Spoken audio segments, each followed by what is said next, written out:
Hello, guys. Welcome back to SWS Boxing. Delighted to be joined with Louis Greene. He's now 17 wins, 4 defeats with 11 wins by knockout. And yeah, pleasure getting you on as always, mate. Thanks for having me on, Sam. It's been a little while, mate, isn't it? hmm But yeah, it's good to get you back on and back with back with a bang. A first round knockout against Jack Mcgann on the Saudi card. Talk about first, how did the fight come about? I got through the door from work, mate, and my phone rang and it said, how would you feel about fighting over in Saudi against Mcgann? Because there's been difficulties with something to do with Antwi's injured or something like that. And I was up for it straight away, coming off of a fight that's potentially one of the fights of the year to go straight in against an unbeaten boy. I was more than up for it straight away, mate. hmm yeah, it's a bit of a weird one because I interviewed you in November. I think I saw you at Alex's fight, and I meant we done an interview then, didn't we, at your call? And I said we were talking about like future opponents, and I mentioned Jack Mcgann as we were talking about the whole Antwi, Gilly and Jack as it was domestic fights, weren't we? We was, mate, yeah. So it's you planted it, mate. You put it out there and it come about. So I'm glad. I owe you a big thank you. But yeah, you've so talk about the whole fight week. Of course, in Saudi, they do it a bit differently over there than they do here. Talk about the whole week over there in Saudi. You're very busy.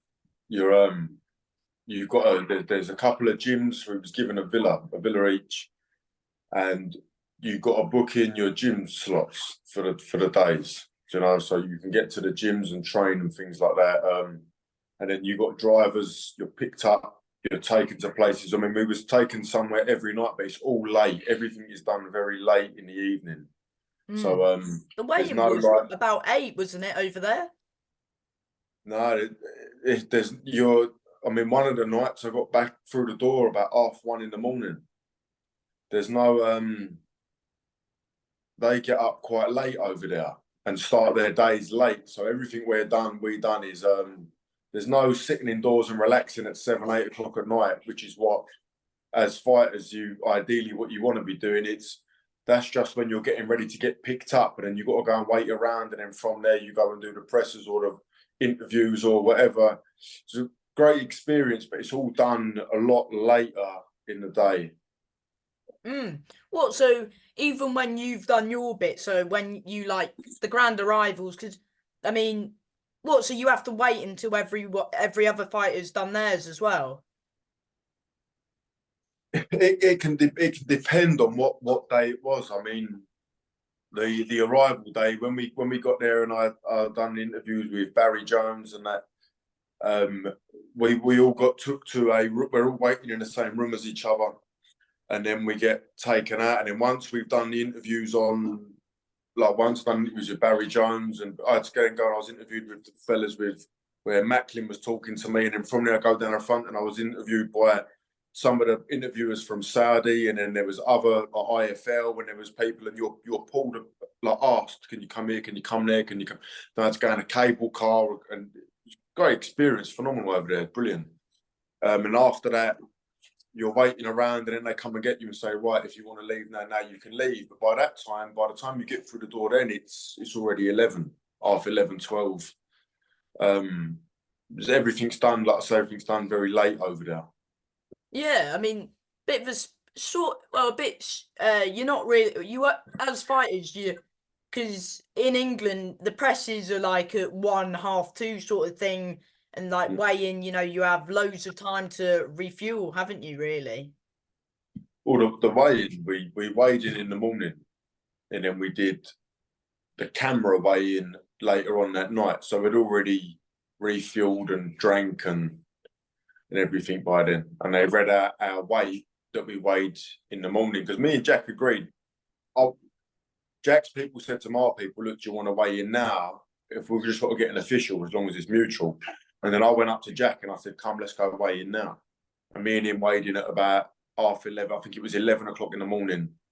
And then later on that night, whatever we got on the scales, that they read out our weigh-in previously. So in that aspect, it was very good. But we had to go up there and do it all again even though later. you already done it. Yeah, ideally. But again, we done it in the morning. That one later was for the cameras and the build-up, where we get up there and we tense and we give it up and we face off on that, which is it's a good idea. I've done that a couple of times. I've done it in Poland. That's how they do it in Poland as well. When I went over there, but ideally by that time in the evening, you just want to be relaxing. Mm. You know, but it was all right. All right. Yeah, I mean, talk about, of course, yeah, I mean, talk about, yeah, of course, the fight, sort of, you're on the YouTube slot, but I mean, it was a good fight. I mean, I knew it was going to be a good fight. I said in my prediction video, because I'd done it with, Darren Tetley, and we done a prediction on your fight, and I said I think you would get to him eventually, but I thought it would be towards the back end of the fight, due to the fact that Jack's a durable guy, and I've seen some of his fights, and he's a good fighter. Yeah, I mean, I was very confident the whole camp and all week. I feel that I don't know why. I mean, I feel I was extremely overlooked, and I never overlook anyone. Never. I never talk about an opponent after this fight before I've even had that fight. They had already made the fight, not Jack, but it had already been announced that he was getting ready to fight Sam for the vacant British and that. And I was just all week. I was inside. I was boiling and fuming. I was thinking, you know, I'm not a div, and it was being portrayed like it was just come out, move around, get rid of Lou, and just move on. And I've done it time and time and time again. And I fight hard fights, whether it be on my own soil or away. I do everything that real fighters should do: to take fights on your own ground and take fights away from my ground. And I've knocked people out, and I haven't. People think it's a big credit when you knock out someone who's trying to find a living for their family, and they come over to this country and they get knocked out. And I think it's not a prideful knockout. I've knocked out men where I'm supposed to be the man knocked out. I've knocked out real good, solid fighters, and I've Yeah, I knocked them mean, out. you go to their backyard. I mean, you had three on the bounce. I mean, that Whiskey, I think that's how you say his name, Dean and Paul. I mean, and they were all the home fighter, the home boy, and they're all like, I would say sort of not looking past you, but they were expected to win, and you were sort of the underdog going into all three of those fights, and you go into most of your fights with an underdog mentality sort of thing, don't you? And people write you off. Paul Keane didn't overlook me. Paul Keane didn't, and Paul Keane's one of the toughest men I've fought. He had real good, solid hands. He's strong, but he never overlooked me. The others did. The others was having smoke blown up their arse, and it gets to their head. Whereas even as champion, I always consider myself an underdog. That's what I tell myself all of the time. But look, I got the job done, and I had a chat with Jack after the fight. That's the main thing, and I said to him, you can't let it set in your mind that you can't let there be a barrier there for you now when you go out there and you're training and you're getting ready for a fight. This can't be like a mental block. You've got to take things away, because I've knocked people out, and I've done so. You haven't been knocked out by someone who don't punch or someone who hasn't been in the mix. I was a legit champion. And I've Yeah. done it the hard way. So you have to get back in the gym, tell yourself as many positives as you can, and you're definitely, without a doubt, you'll be back. 100%, it'll be back again. Yeah, I mean, talk about the fight. Of course, started off. You were on the front foot. He was trying to get behind the jab, wasn't he? Yeah. I don't know, I was just itching in the corner to just get out there and get it on. And I was just so fit and very, very, very strong. I've brought in like a nutrition man. I've never done it before, and so I really felt the benefit of the food that he told me to eat and when to eat it and how to eat and monitoring things. So when it went, as soon as we went out, as soon as the first shots through, I knew that it was going either that one or early the next one. I just could feel it. I mean, it was a sort of, body shot because he sort of went to the back, his back went to the corner sort of thing. Did you like see him wince from a body shot sort of thing that set it up sort of? Yeah, I was any whatever opening I see, I'll hit it full on. And I could hear even before I threw the shot, I'd get in and I would hear oh, as I'm moving forward. And I don't know if that was from head punches or the body shot, but a right hand had hit him, and he went straight back in a line, and I could smell it straight away. I thought that hurt bad. And then, yeah, of course, was it? I would say it was a sort of hook. Was it a? It was a hook, wasn't it? Right hook that put him down. It's like an overhand right. I knew that sometimes in a little exchange he might dip a left. So we had worked on things, and then as I got my foot in, I just see it like an opening, like something was just screaming at me. And then as I got in, I dip, and then I lob it over, you know. Put him right on the button, and yeah, I mean, Yeah. fair play to him for getting back up to his feet because I mean, not many people would have got up from that shot. No, he jumped. I was in the corner watching him, but the camera come off of him by then. I know 100% the ref called it on. He would have definitely fought to the very, very last bit of him. That's the kind of fella he is. But he was very, very, very wobbly on his feet. Hence the mask that was put on. Yeah, I mean, how But did? Pardon, sorry. no, go on, mate. I said, I mean, I was about to say, how did you feel in that moment when the fight got waved off?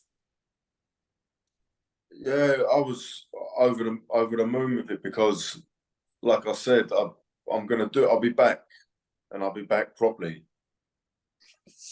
Were you always Um, expecting an early knockout going into the fight?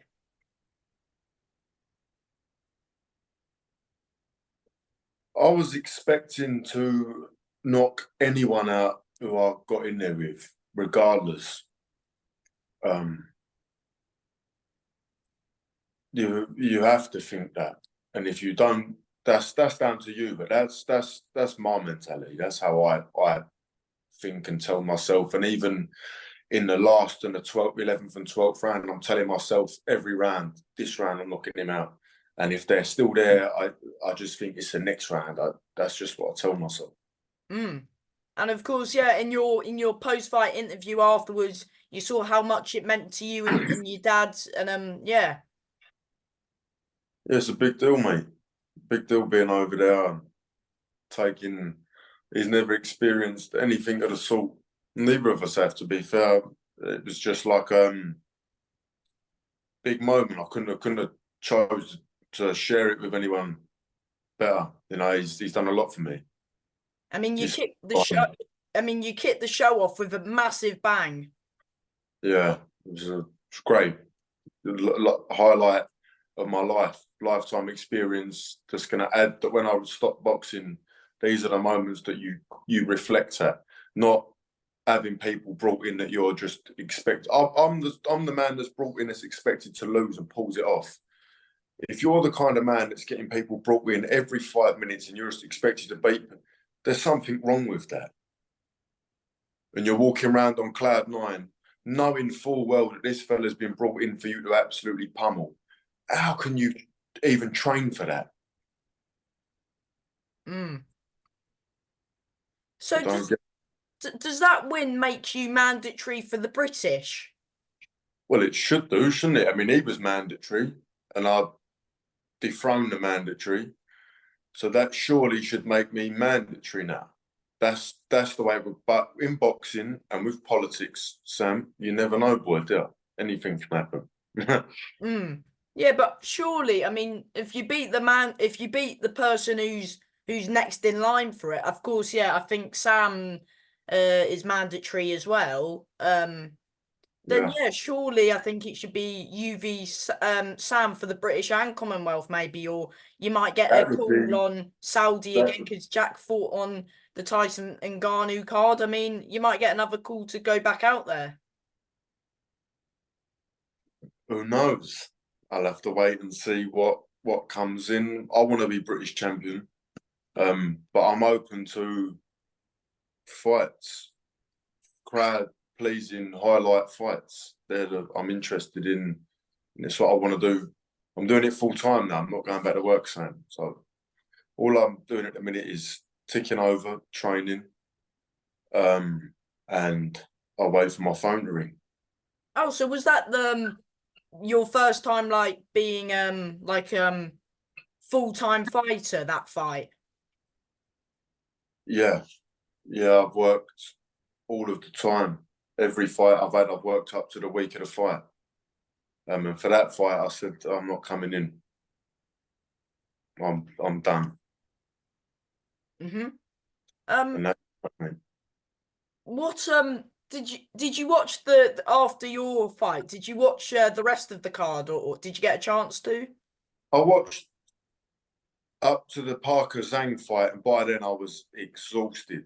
So I went back to because we was flying early in the morning, mate. So I had to get back and leave pretty early. So I got back there after halfway through the Zhang and Parker fight, and I just got into bed, mate, ready to come home. I was by then. Missed Mm-hmm. my house. Missed coming back to this place. Hmm. How many times have you watched the fight back since? Not as many as what people think, if I'm honest with you. It's only clips that I've been sent that I've watched. I haven't I like to come back and all I've done is answer every single positive, every message I've had on Instagram and Facebook and things. I've answered every message of everyone who's contacted me and to thank them for all their support and everything. And then that's when I see little clips get sent through to me, like a little reel or something. But I haven't actually sat down and watched the fight, believe it or not. I like to come back and outside of their messages, I like to just completely switch off. Ah, fair enough. Have you been back to the gym since, or are you um having Yeah, time from the gym? I went back to the gym Tuesday. Staying busy? Yeah, getting to the the points where I'm at now. Now's not the time where you ease off. Now's when you pick it up. Some people get comfortable and they go and take a rest or take a break or go on holiday. Um, Not yet, mate. I won't be doing none of that yet. Mm-hmm. Is it? Would you say this is your year to shine, to take over, and of course, pick up some more belts? What do you think? 100%. Well, I agree with you, boy. Yeah, Mm-hmm. I agree with you, mate. So ideally, the British and Commonwealth.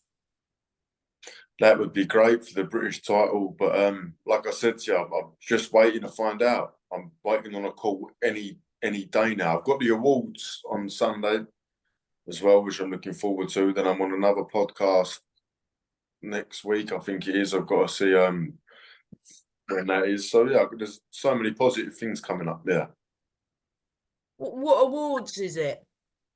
The Fight of the Year awards. We've been nominated, me and Sam, because of the fight, how action packed it was. So that'd be good. It's another achievement coming off of a loss to get 3 wins on the spin, to be in a potential fight of the year, then to get a first round knockout in Saudi Arabia, to come straight back and go to the Fight of the Year awards. It's huge. I've had a huge few years in boxing. Mm-hmm. And before I let you, wasn't your fight because it got announced for a WB Silver International? That's WBC silver, mate. It was an eliminator, yeah. Yeah, so you must be in line for that as well. You don't know, Sam. There's so many politics that go on in this sport. It's worse than it's like the government, mate. So I never know. All I do is I let my manager deal with it, and I wait for my phone to ring me. And before I let you go, as always, Louis, do you want to thank manager, trainers, sponsors, just anyone in general? I would like to thank every single person in Medway, my own, that supported me, and they all, regardless of what was written off about me, they all knew that I was bringing it home on Saturday, and I've never had anything but positive support off of all of these people around here. So I'll send all my love and all my thanks out to the whole of Medway. And yeah, from me, mate, thank you for your time as always, and well done on the win. Oh, thank you, Sam, for having me on, boy. I look forward to another one in the future with you. Thank you, mate. Bye-bye. Take care, Sam. Bye, mate. Bye.